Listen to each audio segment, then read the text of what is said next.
안녕하세요. 3분 과학입니다. 오늘은 일상 속에서 쉽게 경험하는 관성의 신비를 탐구해 보겠습니다. 관성이란 무엇인지, 그리고 우리가 매일 느끼는 그 원리는 과연 무엇일까요? 기발한 실생활 예시도 함께 살펴보면서 여러분의 호기심을 자극할 내용이 가득하니 끝까지 함께 해주세요. 일상 속에서 관성을 느끼다. 어떻게 가능한 걸까? 관성. 우리가 일상에서 자주 느끼지만 그 원리를 깊이 생각해보지 않는 개념입니다. 하지만 사실 관성은 우리의 행동 경험에 깊숙이 자리 잡고 있습니다. 그렇다면 관성은 어떻게 우리의 일상에 영향을 미칠까요? 먼저 자동차를 타고 갈 때를 생각해봅시다. 우리가 갑자기 브레이크를 밟을 때 몸은 앞으로 쏠리는 경험을 하게 됩니다. 이 순간이 바로 관성이 작용하는 예입니다. 자동차가 급정거함에 따라 몸은 계속해서 이동하려고 하는 힘이 작용하기 때문에 우리는 앞쪽으로 쏠리는 것입니다.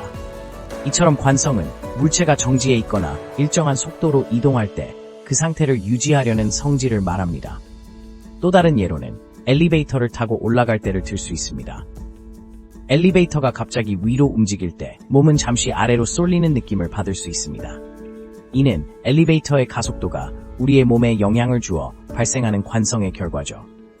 엘리베이터가 정지할 때 또다시 몸이 뒤로 쏠리는 경험을 하며 이 모든 것이 관성 덕분에 발생합니다. 또한 우리가 자전거를 탈 때도 관성을 쉽게 느낄 수 있습니다.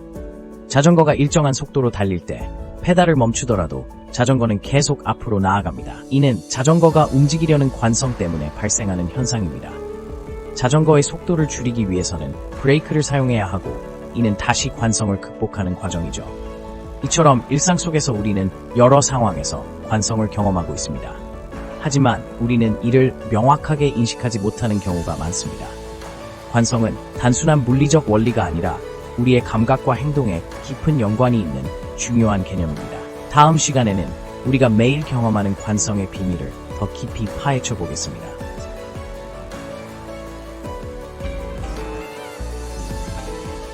우리가 매일 경험하는 관성의 비밀. 과연 그 원리는?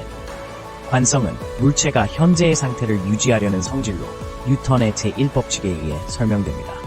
간단히 말해 정지해 있는 물체는 정지 상태를 유지하려 하고 움직이는 물체는 같은 속도로 계속해서 직선으로 움직이려는 경향이 있습니다. 예를 들어 버스나 지하철을 타고 있을 때 급정거를 경험한 적이 있나요?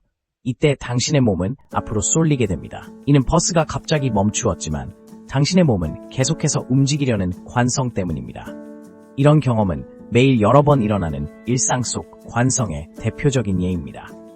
또 다른 예시로는 운동을 할 때 무게를 들어 올리는 경우를 생각해 볼 수 있습니다. 덤벨을 들어 올릴 때 처음에는 무게가 느껴지지만 일단 들어 올리기 시작하면 그 후에는 관성이 도와주어 더 쉽게 들어 올릴 수 있습니다. 이처럼 관성은 우리가 물체를 움직이거나 정지할 때마다 영향을 미치고 있습니다. 또한 차량이 코너를 돌 때의 경험도 흥미로운 관성의 예입니다. 차량이 방향을 바꾸면 승객들은 차량의 방향과 반대쪽으로 쏠리게 됩니다. 이 현상은 차량이 방향을 바꾸고자 할 때 승객의 몸이 원래의 운동 방향을 유지하려는 관성 때문입니다. 이렇듯 관성은 우리의 일상에서 끊임없이 작용하고 있습니다. 일상 속에서 관성을 제대로 이해하면 보다 안전하게 움직일 수 있고 사고를 예방하는 데에도 도움이 될 수 있습니다. 과연 여러분은 어떤 상황에서 관성을 느껴봤나요? 일상 속에서 관성이 어떻게 작용하는지 관찰해보는 것도 흥미로운 경험이 될 것입니다. 관성을 이해하고 활용하면 우리의 생활이 더욱 풍요롭고 안전해질 수 있습니다.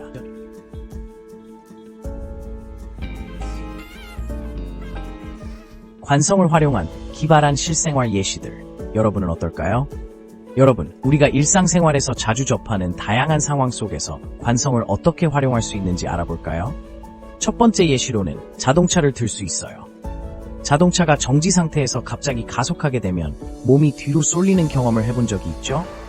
이건 바로 관성 때문입니다. 자동차가 가속하면서 몸은 원래 상태인 정지 상태를 유지하려고 하니까요. 이 원리를 이해하면 안전한 운전 습관을 기를 수 있습니다. 다음으로는 자전거를 타는 상황을 살펴보겠습니다. 자전거를 타고 가다 보면 속도가 붙었을 때는 자전거가 자연스럽게 앞으로 나아가고 멈추려면 힘을 더 줘야 하죠.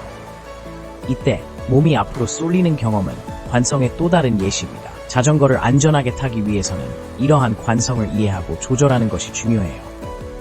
그리고 여러분은 아마도 일상적인 가전제품에서도 관성을 느낄 수 있을 거예요. 예를 들어 세탁기와 같은 회전 기계에서는 세탁물이 회전하면서 관성으로 인해 물체가 바깥쪽으로 밀리는 현상이 발생합니다. 이 현상을 통해 세탁 효과가 더 좋아지는데요. 관성을 잘 활용한 기술이라고 할 수 있죠. 마지막으로는 간단한 놀이로 관성을 체험해 볼 수 있습니다. 예를 들어 축구공을 차면 공이 밀려나가는 것을 볼 수 있어요. 힘을 주는 순간 공은 정지해 있던 상태에서 빠르게 움직이게 되죠. 이처럼 관성을 이해하고 활용함으로써 우리는 더 재미있고 안전한 일상생활을 이어갈 수 있습니다. 여러분도 일상 속에서 관성을 찾아보고 직접 경험해보는 건 어떨까요? 관성을 통해 다양한 현상을 이해하고 그 원리를 활용하는 것이 얼마나 재미있는지 직접 느껴보시길 바랍니다. 감사합니다. 오늘 영상에서 관성의 신비를 함께 탐구해 보셨는데요. 흥미로우셨나요? 좋아요와 구독을 눌러주시면 더 많은 과학 이야기를 들려드리겠습니다. 다음 영상에서 만나요.